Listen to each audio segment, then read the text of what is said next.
Vous écoutez Europe 1, il est 8h17. L'interview politique, Jean-Pierre Elkabbach, vous recevez ce matin Guy Verhofstadt, ancien Premier ministre belge, président du groupe Alliance des démocrates et des libéraux pour l'Europe au Parlement européen.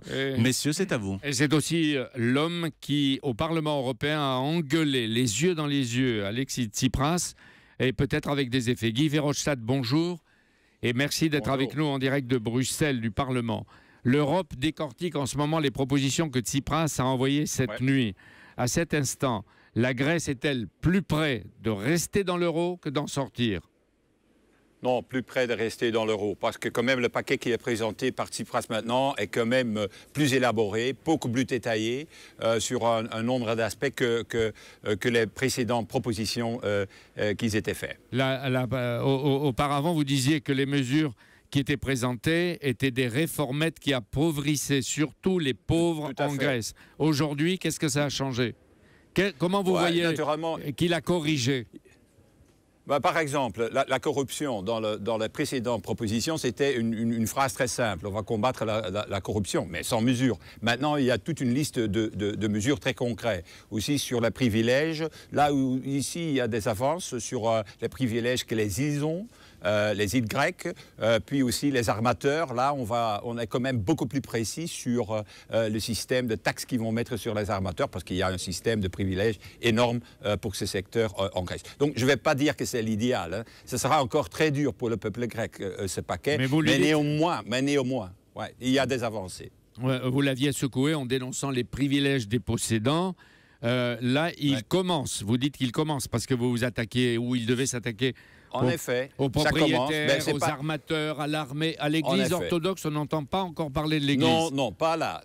Non. Il y a des limites apparemment en Grèce. Et l'église orthodoxe, apparemment, c'est la limite. Mais intouchable. Le travail n'est pas fini. Moi, j'ai dit ceci, OK, maintenant, c'est un pas en avant. Maintenant, c'est aussi aux Européens de dire oui au paquet d'emprunts de 53 milliards Guy Verhofstadt, qui est nécessaire. On va y venir. Alexis Tsipras, est-ce que vous pensez qu'il est devenu plus raisonnable, qu'il a compris? En tout cas, il a plié. Oui, mais il n'y avait pas d'autre choix. L'autre choix, c'était vraiment de sortir de la zone euro. Et ça aurait été une catastrophe. Une catastrophe pas pour lui, une catastrophe pour le peuple grec, naturellement, qui aurait eu une diminution de son pouvoir d'achat d'au moins 30 ou 40%, au-delà des mesures. Donc, cette catastrophe, j'espère qu'on ne va pas l'avoir, parce que moi, je crois quand même que c'est une bonne base maintenant aussi pour être accepté par l'Eurogroupe. Vous pensez qu'on va vers l'accord et le maintien de la Grèce dans la zone euro pendant ces 48 heures décisives? Vous le croyez, vous? Je pense que oui, parce que le paquet est plus dur, il y a plus de réformes dedans. Encore une fois, ce n'est pas l'idéal. Ce sera nécessaire encore dans les prochaines années de s'attaquer à d'autres. Mais il a fait des progrès, ça c'est clair. Et maintenant, c'est aux Européens d'aussi dire oui à un paquet d'environ 50 milliards pour les prochaines 3 années. Vous pensez qu'on peut, en échange, lui accorder les 53 milliards et demi qu'il réclame pour les 3 prochaines années? Hein, c'est ça l'enjeu. En effet. En effet, c'est ça l'enjeu. Et donc, on sort un petit peu, on sort par le haut. C'est quand même une expression typiquement français. On sort par le haut plutôt que de parler des petites mesures seulement avec 7 milliards sur la table. Maintenant, on dit, faisons quelque chose de plus important, des réformes plus profondes et au même moment, faisons une extension du montant qui est mis à la disposition du peuple grec. Mais Guy Verhofstadt, la population grecque qui croyait à quelques jours encore, juste avant le référendum, au moment du référendum, au miracle à la fin de l'austérité. Elle est ce matin groggy, disait Anne-Laure Jumet, qui est d'Europe 1 et qui est à Athènes. Les non au référendum se sentent ce matin floués, cocus, oui. C'était évident qu'on devait prendre des mesures pareilles. Et donc, là, on ne pouvait pas y échapper. C'est pour ça que je dis, ceci ne doit pas être la fin du travail. Je trouve que dans les 2-3 prochaines années, il faut vraiment s'attaquer à beaucoup d'autres privilèges. On a parlé de l'Église orthodoxe, on peut parler des banques publiques, parce que ce sont tous des banques publiques. On peut parler aussi des partis politiques. politique, même si dans le texte maintenant, il y a quand même des mesures très spécifiques aussi là-dessus, contre la corruption.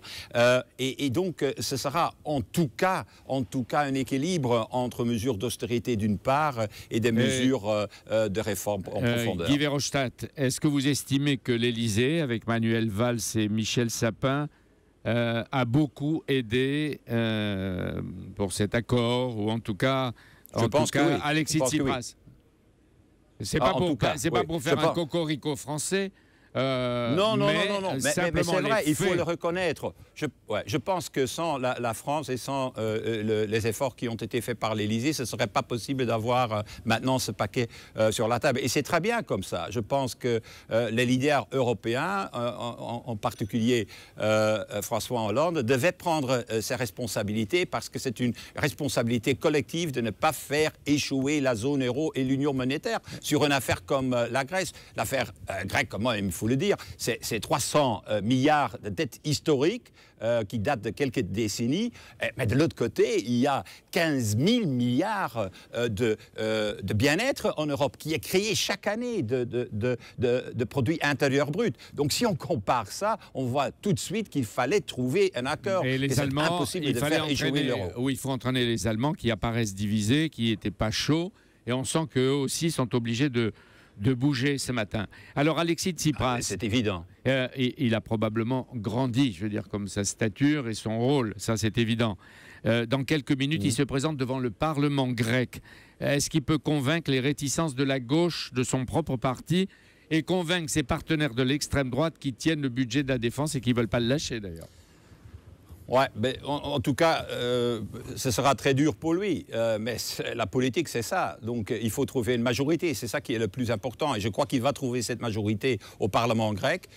Des partis d'opposition comme la Nea Demokratia, mais surtout Topotami, qui est un parti réformiste pro-européen, va certainement soutenir ces propositions. Parce que l'idée de... L'idée de base pour un parti comme Topotami, c'est de rester dans la zone euro. Ce qui est aussi le souhait, il faut le rappeler, donc de 80% il sera plus aidé des Grecs. Il sera plus aidé par les centristes et l'opposition que par une partie gauche de son propre parti Syriza.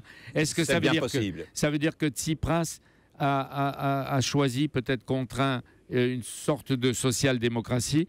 Est-ce qu'il peut aller vers des élections anticipées pour se débarrasser de l'extrême droite qui est encombrante et obtenir une majorité, cette fois bien à lui? Passer dans l'air, est-ce que c'est une hypothèse? Là, vous me demandez beaucoup de choses maintenant, parce que moi, c'est très difficile de prévoir ce qui va se passer. En Grèce, certainement, la politique grecque a des méandres qui sont très difficiles à découvrir. Donc, moi, je crois en tout cas qu'il va avoir sa majorité. Maintenant, ça peut poser des grandes tensions à l'intérieur de Syriza, mais quand même, on sait que pour gouverner et réformer un pays, il faut le faire au centre de l'échiquier politique, mais il faut le faire d'une manière radicale. Donc une politique centriste, mais menée d'une manière radicale et réformiste, c'est ça dont a besoin la Grèce, et c'est clair que Tsipras a pris cette voie-là. Les créanciers ont gagné? Est-ce qu'ils vont commencer à jubiler en disant qu'ils ont gagné? Ou il ne faut pas qu'ils le fassent trop? Non, il ne faut pas qu'il le fasse. Mais à côté des créanciers, moi, je veux me dresser surtout, diriger surtout vers les pays États membres de l'Union européenne et de la zone euro. Le travail n'est pas fini. On doit éviter qu'une affaire pareille se répète après avec d'autres pays, l'Espagne ou avec l'Irlande. Donc il y a des leçons déjà à tirer pour l'Europe. Pour éviter pour l'Europe tout entière. Tout entière. Et le plus important, c'est qu'il faut organiser une gestion commune de la dette dans la zone euro. C'est donc un fonds d'amortissement de la dette qui va avoir une énorme liquidité, qui va pouvoir faire baisser les taux d'intérêt, pas seulement pour la Grèce, mais pour tous les autres pays, aussi pour la France, pour l'Italie, etc. Et à ça, il faut s'attaquer maintenant. On n'a pas fini avec la Grèce, évidemment, mais avec tous les problèmes de l'Europe. Finalement, Guy Verhofstadt, votre colère lors du débat à Strasbourg contre Tsipras et face à lui a été une sorte de révélateur. Vous pensez que vous avez eu raison de lui hurler dans les oreilles vos reproches? Mais je pense que oui, parce que jusque-là, il y avait comme ça l'idée générale au Parlement, c'était bon, il veut sortir de l'euro, il ne veut pas de deal, il ne veut pas faire des accords, il est incapable de faire des réformes. Lui, Tsipras, qui a eu 2 mandats de l'électorat grec, justement pas pour faire une politique d'austérité, mais essentiellement pour faire des réformes. Donc il fallait lui dire en face les vérités sur le ton le plus libre. Vous l'avez fait. Merci d'avoir été avec nous ce matin et avoir donné peut-être la couleur de ce qui est en train de se passer à Bruxelles, à Francfort, à Paris, à Berlin. Merci. Merci Guy Verhofstadt et merci à vous Jean-Pierre Elkabbach.